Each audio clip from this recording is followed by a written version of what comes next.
Hey, Jay, I'll tell you something about dames. They say they want to be scratched behind the ears, but what they really want is... Hey, Frank. What? Still sit and shiver? Want my advice? No. No advice, no talking, hell no. Fellas, I swear, I'm fine. All hail Jay! All hail Jay! I brought him over from Grand Central Terminal. Why you put them rats in my locker, man? I thought it would put things in perspective for you. No, Kay, it's actually kind of sad, man, really. We need to let them out of there. I mean, they need to know the world is bigger than that. Still a rookie. Wow.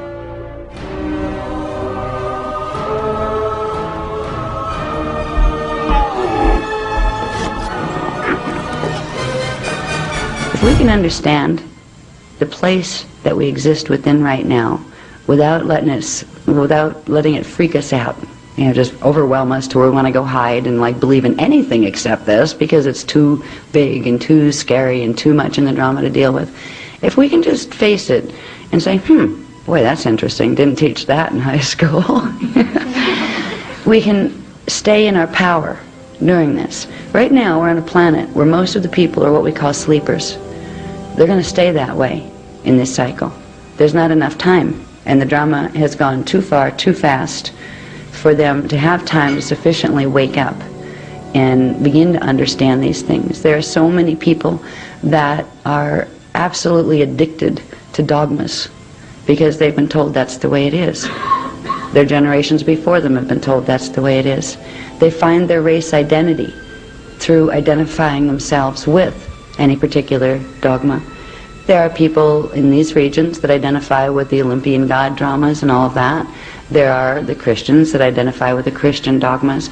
There are the Muslims that identify with the Muslim dramas, etc., etc., etc. If people could step beyond the dogmas and look for what the dogmas were originally intended to lead them toward, they would begin to look inside themselves. But their dogmas have taught them to be afraid of themselves. They've taught them that their God is outside and that they have to grovel in order to even get audience with that God. That's an illness. It's an illness like a virus that was given.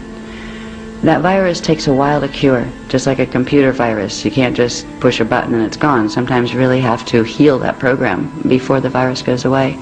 The races on the planet now are in no way prepared to hear the things that you're listening to now. But there are some, like you, that catch a little bit of information here or there and it resonates. Say, I want to find out more about that. You guys are the courageous ones. You want to know. You don't care what book you have to throw in the trash.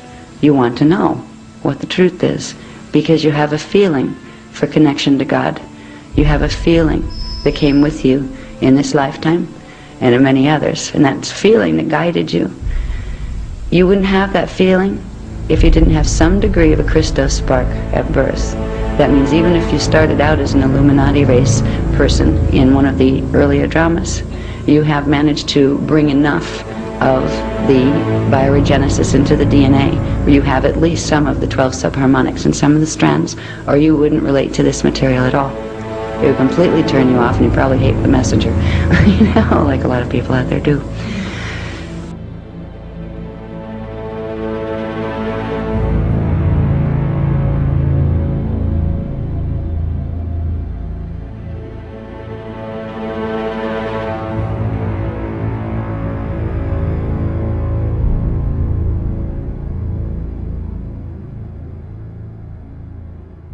We've got a system of schooling which gives a completely different impression.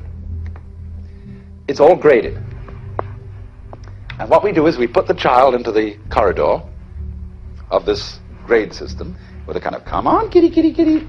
And yeah, you go to kindergarten, you know. And that's a great thing because when you finish that, you'll get into first grade. And then, come on, first grade leads to second grade, and so on, and then you get out of grade school, and you've got high school, and it's revving up, the thing is coming, then you're going to go to college, and by Jove, then you get into graduate school, and when you're through with graduate school, you go out to join the world.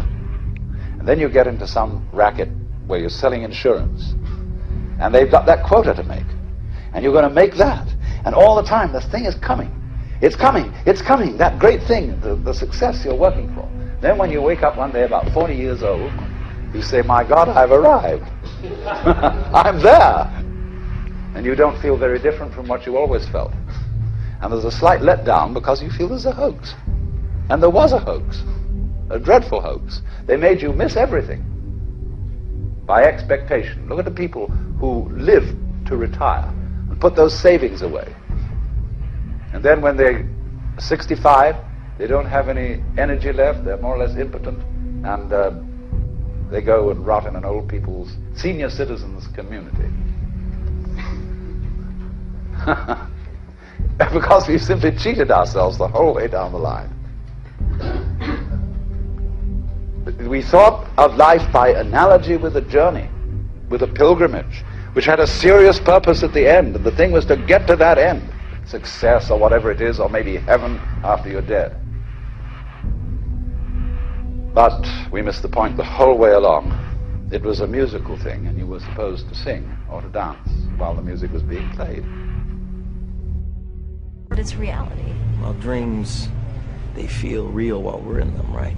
It's only when we wake up that we realize something was actually strange. Let me ask you a question. You never really remember the beginning of a dream, do you? You always wind up right in the middle of what's going on. I guess, yeah. So how did we end up here?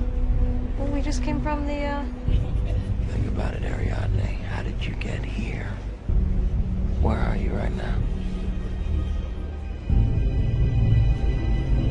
We're dreaming. You're actually in the middle of the workshop right now, sleeping. This is your first lesson in shared dreaming. Stay calm.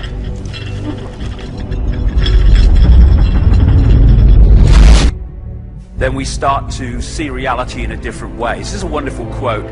You were born an original, don't die a copy. So many people do that.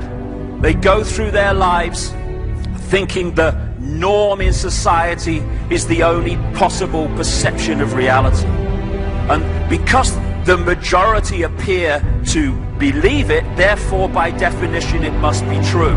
Truth does not change because it is or is not believed by the majority of the people. As Gandhi said, even if you are in a minority of one, the truth is still the truth.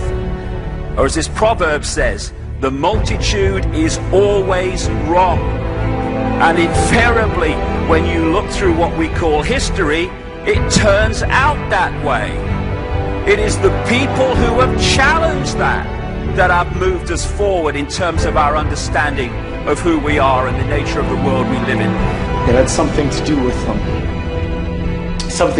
a safe. God, why is it so hard to remember? You know, I have this thing, I just mentioned it a few minutes ago, when you go, we get so close to things, and therefore they become so normal that we never question them. Take a deep breath, take a step back, look at it again.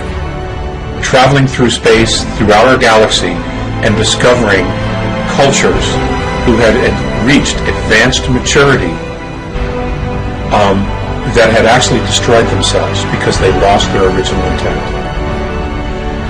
And I believe that the original intent is learning to totally and unconditionally not only love oneself, but love all.